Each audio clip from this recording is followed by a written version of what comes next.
But right now, the federal government is promising more money and equipment for firefighting efforts right across the country. They're committing more resources in the wake of the latest forecast showing this could be another brutal fire season. Is this the new normal? Blair Feltmate, head of the Intact Center on Climate Adaptation at the University of Waterloo, joins me now. Blair, thanks for doing this. How are you? I'm terrific. Thank you for having me. Is climate change driving the wildfires? Yes, it is the short answer. And there's really two parts to that, though. Number one, more wildfires expected this summer are due to, across the country, are expected due to a limited snowpack during the winter, relatively dry conditions across the country, and a hot spring. But then that builds upon climate change. Canada is about 1.7 degrees Celsius warmer today than it was on average than it was 70 years ago. We have more heat domes in the country due to an oscillating jet stream that puts areas of very hot air over discrete geographic areas for a long period of time, almost like holding the lid on a pot in the stove, and that creates conditions ripe for wildfires. We have more lightning strikes with warmer air. We have drier soil conditions. And we have more pest infestations, pests coming from southern regions that used to be killed off in our cold winters, now can enter into the boreal forest and kill trees. And of course, that creates a condition for wildfires. So there's a lot of things at play here. So it's direct, indirect, but it is one of the reasons why we're going to have these kind of seasons. Is this the new normal in your mind for wildfires when we get to spring every year? It's normal in the sense that wildfires are going to be problematic, but it's not normal in this sense, and that is climate change is irreversible. Period. Climate change is here to stay. We can't stop it. We can slow it down, but we're not going to turn it off. So the extreme weather we have in the country, whether it's wildfires or flooding or extreme heat, it's going to get more and more challenging over time. Period. So there won't be a new normal. The new normal will be evolving risk or ever-increasing challenges. Very good point, for sure. Will challenges get worse going forward then? Obviously, right? Yep. Yes. That's the short answer is climate change basically takes the weather you have and it's like putting it on steroids. What's hot gets hotter. What's cold gets colder. Wet gets wetter. It's a little bit like that. So are there actions homeowners and communities can take to better prepare for wildfires, given that this probably is going to continue?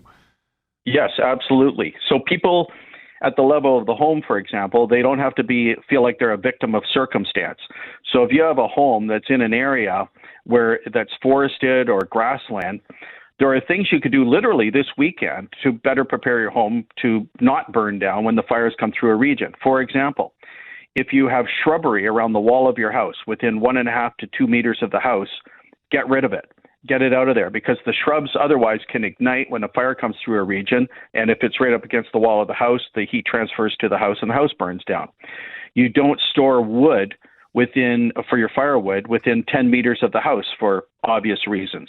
If you, for example, had a wooden fence coming up to your house, replace that with a chain length fence, because when the fires hit, the fences will often ignite, and then if it's wood, it just follows along the fence line right up to the house, and the house burns down.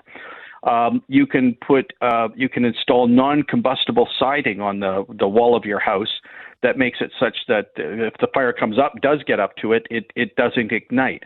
On the roof of a house, you can install fire-resistant roof covering, cement, fiber, metal, or asphalt shingles that are such that if embers land on the roof won't ignite and the house won't burn down.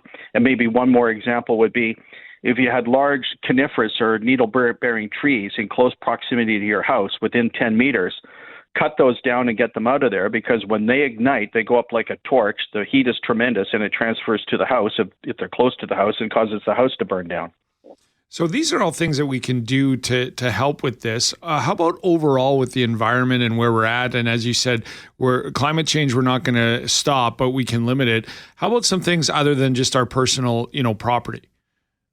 Well, at the community level, what we need to do is we need to put effort into building, for example, fire breaks around communities. these are generally, as a rule of thumb, 30-meter wide zones where you largely remove the vegetation over this distance in a perimeter around a town or a community to make it such that when fire comes through, hopefully it gets stopped at that line, at the fire break, and doesn't jump over it. In the event that fires do occur, we want to make sure for communities, increasingly so, that they've identified or built multiple egress routes for people to get out of communities, that it's not just one route out or one road out. If that road becomes blocked due to fire, then you're stuck there. How do you get out? So if you can have alternative ways out of a community, that would be good. You want to make sure there are things, if a fire enters into the community, that you've got sufficient pumping capacity and water availability to not just put water out for one house, which is sort of how the systems are designed, but that you have additional pumping pressure, that if you had a multitude of houses on a street that potentially could catch fire, that you've got the water availability.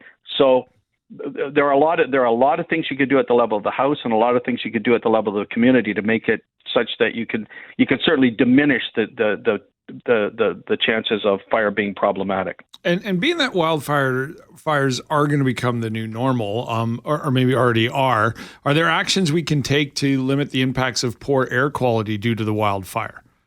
Yes, absolutely. And a great question.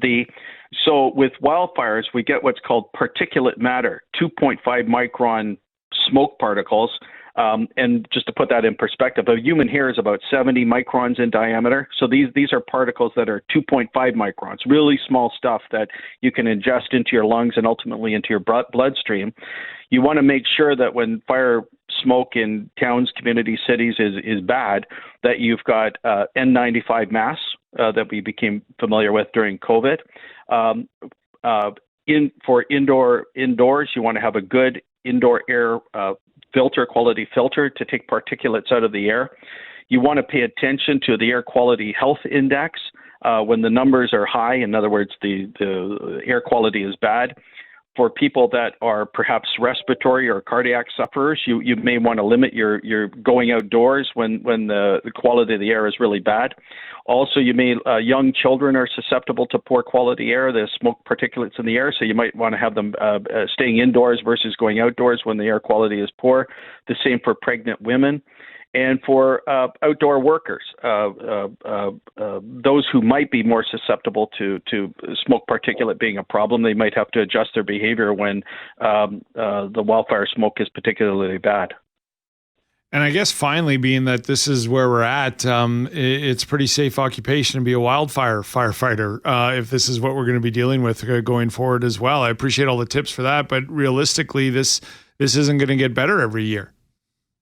No, it's not, and unfortunately, but we really have no option but to better prepare. And, right. And that's simply just the way it is. And that's why I'm glad to have you on today, Blair, because you not only addressed what the topic was, but also how we can all be better and prepare for it as well. So appreciate you joining me once again. Always a pleasure having you on. Well, thank you very much for having me.